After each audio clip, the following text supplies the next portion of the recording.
Welcome to Headstones and Microphones, where we use AI to step into the past through a researched, first-person simulation of history's most interesting people. I am your host, Calvin. While we've added some creative storytelling, our goal is to inspire your own study of these fascinating lives. Now, let's meet our guest. Today, we have a true icon of music, film, and kindness. From the halls of Rydell High to the top of the pop charts, she was a symbol of positivity and grace. For those who may somehow not know who you are you? I'm Olivia Newton-John. Most people know me as Sandy from Grease, or perhaps they remember me singing Physical in those colorful headbands. But more than anything, I've always seen myself as a singer, a mother, and a storyteller who just loved to bring a little light into the world. You certainly did that. Let's go back to the very beginning. When and where were you born? I was born on September 26, 1948, in a lovely place called Cambridge, England. I didn't stay there long, though. When I was just 5 years old, my family packed up and moved across the world to Melbourne, Australia.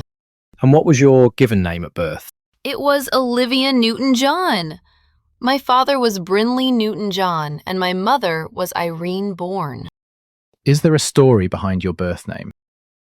Not a specific story per se, but my family history is quite academic. My grandfather was actually Max Born, a Nobel Prize-winning physicist, so there were a lot of brains in the family. I think they expected me to be a scholar, but my heart was always set on the stage. Melbourne is a long way from Cambridge. What was your hometown like growing up? Australia was just wonderful. It felt so open and free. I remember it being very sunny and filled with space to run around. It really shaped that Aussie spirit people always saw in me, that easygoing, friendly nature. What was your family life like? It was quite academic on the surface. My father was a professor of German, so there were always books and deep conversations around. I was the youngest of 3 children. My parents did eventually divorce when I was still in grammar school, which was very difficult at the time, but we remained close-knit in our own way. What kind of kid were you? I was very sensitive and absolutely animal crazy. I used to drive my parents mad because I wanted to save every creature I found. I was a bit of a dreamer, always humming to myself. What were your biggest fears growing up? Oh, I think like many children, I feared being alone or not being good enough. But honestly, my biggest fear was that I wouldn't be able to have pets. My parents were a bit strict about that early on, and I just wanted a house full of dogs and horses. What did you dream of becoming as a child? Since I loved animals so much, I desperately wanted to be a veterinarian. But then I realized how much science and math was involved, and let's just say those weren't exactly my strongest subjects in school. So I pivoted to thinking I could be a mounted policewoman, just so I could ride horses all day. What were some of your favorite activities in school? Anything to do with performing. By the time I was 15, I had formed an all-girl group called Soul 4 with my schoolmates. We'd sing at my brother-in-law's coffee bar. I also loved drama and anything that let me be creative. What was your first job? My first real professional work came from winning a Haley Mills lookalike contest when I was 12. That led to some local acting work. But my first musical break was winning a talent contest on a show called Sing, Sing, Sing. Was there a moment where you realized you were different from everyone else? I don't know if I felt different, but I felt a very certain pull. When I won that talent contest, the prize was a trip to England.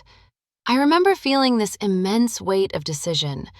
Do I stay in school or do I follow this music? I chose the music. What's a decision that changed everything for you but felt small at the time? Moving back to England as a teenager. I actually didn't want to go. I missed my boyfriend and my life in Australia so much that I tried to book a flight back home in secret. My mother found out and stopped me. She insisted I stay and use the opportunity. If she hadn't found that ticket, I never would have met the producers or made the connections that led to my career. What was your biggest break? It has to be Grease. I was actually very nervous about playing Sandy because I was 29 playing a teenager. I insisted on a screen test with John Travolta first to see if we had chemistry. Luckily, we clicked instantly, and the rest is history. What were your biggest struggles before success? When I first moved back to London, it was quite lonely.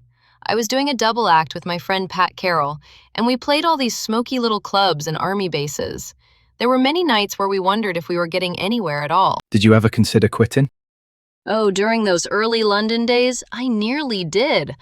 I missed Australia so much, I felt physically ill with homesickness. But my mother was my rock. She wouldn't let me give up on my talent. Were there any specific daily habits or routines that you feel are essential to your success? I've always believed in the power of a positive mindset. I started every day with a sense of gratitude. Later in life, I became very focused on live wise living, eating clean, lots of greens, and staying active. What job would you have had if fame never happened? I probably would have worked with animals in some capacity, maybe running a sanctuary or a rescue farm. I actually eventually fulfilled that dream by having many animals on my own property. What was your life like before fame? It was very simple. It was about school, friends, and the coffee shop scene in Melbourne. I was just a girl who liked to sing folk songs with her guitar. How did relationships change after success? It's a bit like a whirlwind. You meet so many incredible people, but you also have to learn who your true friends are. I stayed very close to Pat, and of course, John Travolta became a lifelong friend. Success can make things complicated, but kindness keeps them simple. Did fame bring happiness? Fame itself is just a thing that happens. Happiness came from the work, the singing and the acting, and the people I met because of it. The fame part could be quite overwhelming, honestly. What was the downside of becoming famous? The lack of privacy.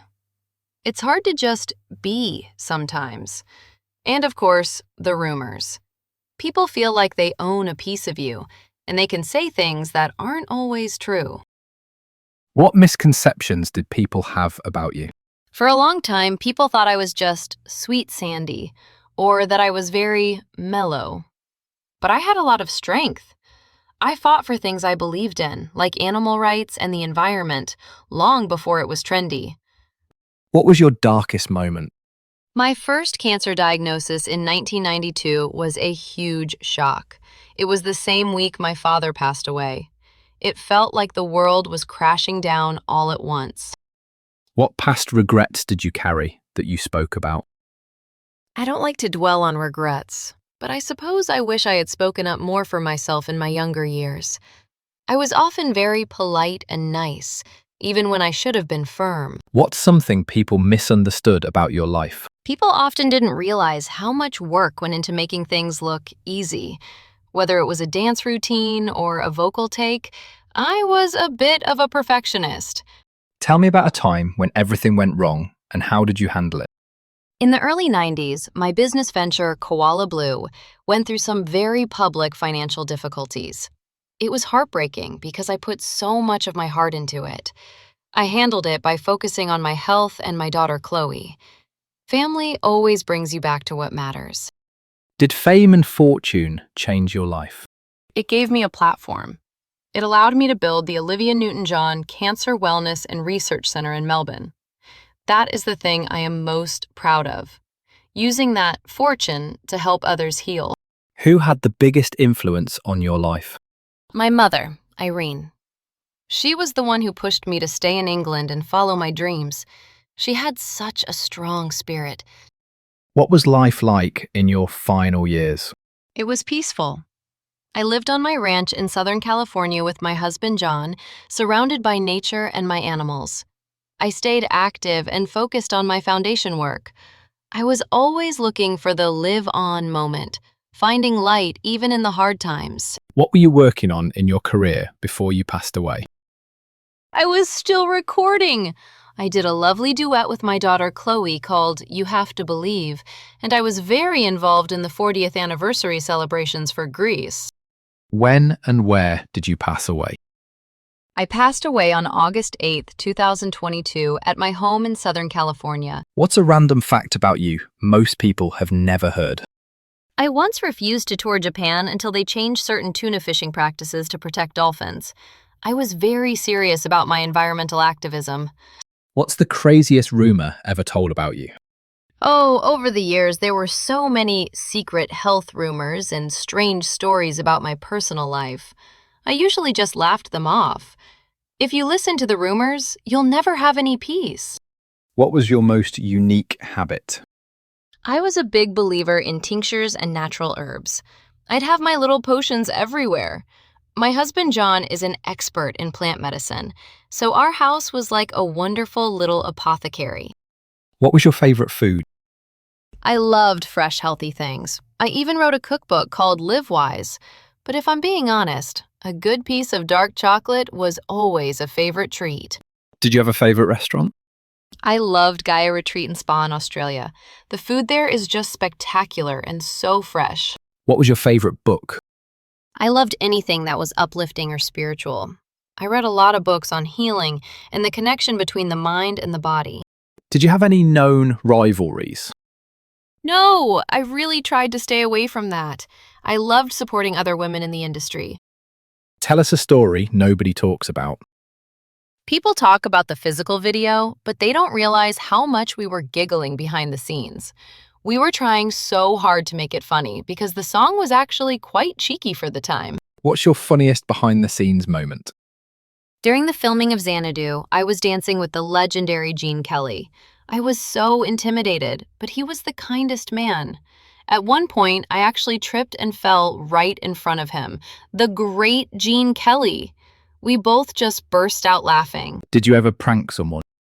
John Travolta and I used to tease each other constantly. We had a very playful relationship on set. I wasn't a big prankster, but I loved a good laugh.